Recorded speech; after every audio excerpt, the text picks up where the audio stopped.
Ya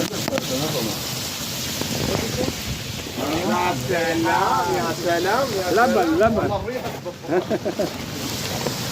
Bana talih tatlım. Kabinet yanında böyle katejler de var. Plonkalıdır.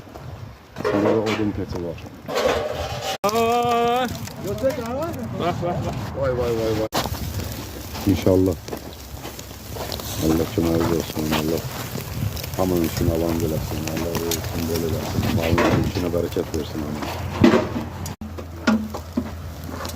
Sen şey onları aç.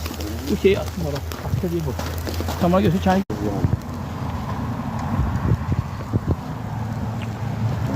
Selamünaleyküm.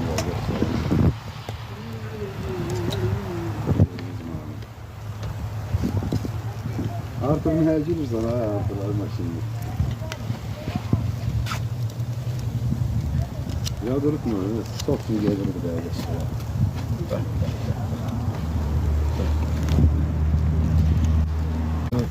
Pomidorların zaten koy.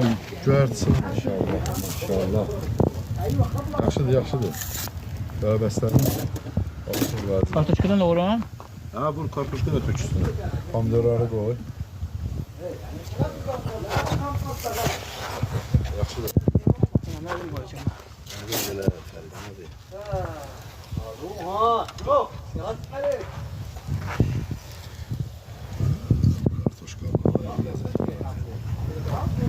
bu sana çek.